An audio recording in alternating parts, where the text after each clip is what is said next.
So hello all the NEET 2025 aspirants. जैसा कि आप सबको पता है कि बहुत अजीब पेपर आया, बिल्कुल एक्सेप्शनल पेपर आया नीट 2025 के लिए, जो कि बिल्कुल अनएक्सपेक्टेड था। लास्ट ईयर भी किसी ने इतना नहीं सोचा था कि इतना ज़्यादा चेंजेस आ जाएंगे और बहुत ज़्यादा बच्चे कंफ्यूज हैं कि सर क्या कट ऑफ जा सकती है, क्या क्वालिफाइंग कट ऑफ हो सकती है। बिकॉज कई स्टूडेंट जो है जो प्लानिंग करते हैं कि भाई हमें अब्रॉड जाना है या कहीं प्राइवेट मेडिकल कॉलेज ज्वाइन करना है, तो उनके लिए ये वीडियो बहुत इंपॉर्टेंट होने वाली है कि आप कितने मार्क्स पर क्वालिफाई हो जाओगे, जिससे आपका आगे का रास्ता आसान हो जाएगा।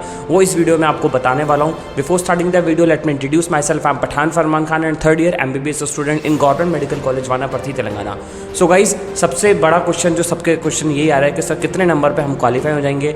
AIQ सीट जो है हमें 15% ऑल इंडिया कोटा, वो कितने पे हमें मिलने के चांसेस है, क्या रैंक जा सकती है, रैंक वर्सेस जो स्कोर है उसका क्या ग्राफ हो सकता है, वो मैं सब आपको बताने वाला हूँ। Because as you all know, आपके जो मार्क्स आए वो अलग चीज़ है, और अगर काउंसलिंग अच्छे से नहीं करी तो आप कितने भी मार्क्स ले हो, आपको एक अच्छा कॉलेज या कहो आपको कॉलेज भी नहीं मिलेगा। अगर आपने बिल्कुल सही से काउंसलिंग नहीं करवाई तो आप कॉलेज भी नहीं ले पाओगे, चाहे आपके कितने भी अच्छे मार्क्स हो। बिकॉज जो काउंसलिंग के रूल्स होते हैं वो बहुत स्ट्रिक्ट होते हैं। अगर आपने वो एक भी अनफॉलो किया तो आप पूरी काउंसलिंग से बाहर हो, स्टेट की काउंसलिंग से बाहर हो और ऑल इंडिया काउंसलिंग से बाहर हो। लास्ट टाइम पे अच्छे मार्क्स लेके भी कॉलेज में नहीं जा पाते बिकॉज ऑफ देयर रीजंस। क्यों? क्योंकि वो एक्स्ट्रा दिमाग लगा लेते हैं कि मैं ऐसा करता हूँ, यहाँ भी सीट ब्लॉक कर लेता हूँ, यहाँ भी सीट ब्लॉक कर लेता हूँ, इस वाली काउंसलिंग में भी पार्टिसिपेट कर लूँगा, उसमें भी कर लूँगा, और फाइनली होता क्या है, उनको एक्सपेल्ड आउट किया जाता है दोनों काउंसलिंग से, और they will never do anything. वो कुछ कर ही नहीं सकते बिकॉज उनके पास कोई ऑप्शंस है ही नहीं, बिकॉज ये स्ट्रिक्ट रूल्स है। तो इसीलिए मैं आपको कह रहा हूँ बहुत अच्छे से वीडियो देखो और समझो मैं क्या बताने वाला हूँ। और those student who need any help और query, you can DM me personally on my Instagram account @medicopathan और my Telegram channel, link is in the description.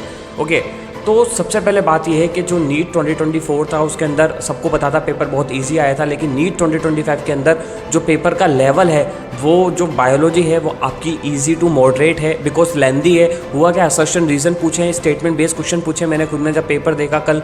इसके बाद केमिस्ट्री की बात करते हैं तो केमिस्ट्री इजी टू मॉडरेट बताइए, सिंपल फॉर्मूला बेस्ड क्वेश्चंस भी हैं उसके अंदर, बट फिजिक्स इज एक्सेप्शन। मतलब इतना किसी ने नहीं सोचा था। जेईई मेंस जैसे 4 गुना ज़्यादा टफ पेपर फिजिक्स का बनाया है। आपको डायरेक्ट फॉर्मूला बेस्ड क्वेश्चन नहीं बनाया, आपको सोचना पड़ेगा, सोच के फिर आपको फॉर्मूला एग्जीक्यूट करना पड़ेगा, उसके बाद आपको उसके अंदर अप्लाई करना पड़ेगा। 3 से 4 क्वेश्चंस तो बिल्कुल आउट ऑफ द बॉक्स हैं, बिल्कुल कोई नहीं पढ़ाता उन्हें। इनफैक्ट अगर मैं होता तो मेरे भी गलत होते, बिकॉज नहीं कर सकते ऐसे क्वेश्चंस। तो बच्चे को परेशान नहीं होना है अभी आप सबको, बिकॉज सबके मार्क्स कम हुए। ऐसा नहीं है आपके ही मार्क्स कम हुए, आपके ही मार्क्स कम आए, एक्चुअली सबके मार्क्स कम आए। तो डेफिनेटली जो कट ऑफ है, क्वालिफाइंग कट ऑफ है, वो डेफिनेटली कम जाएगी। क्वालिफाइंग कट ऑफ जो होती है वो 2 चीज़ों पे डिपेंड करेगी। पहले तो नंबर ऑफ अपीयर्ड स्टूडेंट्स, कितने पेपर में अपीयर्ड हुए हैं और पेपर का लेवल कैसा है, 2 चीज़ों पे डिपेंड करती है। तो जो अपीयर्ड हुए हैं स्टूडेंट्स, लास्ट टाइम 2024 के अंदर अराउंड 24 लाख स्टूडेंट्स अपीयर हुए थे, और 2025 के अंदर आप मान के चलो 23 लाख स्टूडेंट्स हैं जिन्होंने अपीयर किया है। मतलब ऑलमोस्ट 1 लाख बच्चे कम हुए हैं, जिसके अंदर जो है कहीं ना कहीं कट ऑफ जो है वो डेफिनेटली डाउन जाएगी। वैसे भी एज यूजुअल अगर नीट 2024 जैसा पेपर होता तो भी डाउन जाती, तो अब तो 1 लाख बच्चे कम है तो डेफिनेटली कट ऑफ वो है वो कम जाएगी।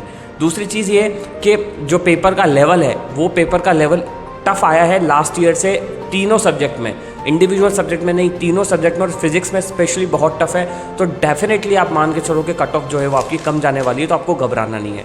अब मैं आपको लास्ट टाइम का ट्रेंड बता देता हूँ, क्या क्या कट ऑफ गई थी, लाइक क्वालिफाइंग कट ऑफ क्या थी। तो नीट 2023 की आपको टेबल में दिख रहा होगा, जनरल के लिए 137 मार्क्स थी और अदर कैटेगरीज के लिए 107 थी।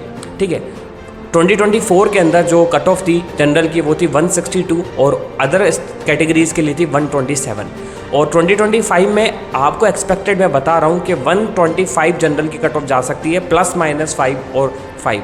ठीक है, ±5 125 आप लेके चलो। और OBC ST की 110 पे आपको कोई भी कैटेगरी हो, आपको डेफिनेटली आपको क्वालिफाई हो जाओगे और आप एलिजिबल होंगे। आपको विदेश जाना है, आपको प्राइवेट ज्वाइन करना है, आपको कुछ भी करना है, सारा काम आप क्वालिफाइंग कट ऑफ के बाद ही कर सकते हो। So this is the expected cutoff from my side. I hope this video will help you, and those students who need any help or query, you can DM me personally on my Instagram account or my Telegram channel, link is in the description. I will try my best to resolve all your queries and doubt related to NEET 2025 counseling in free. So don't worry, all the best.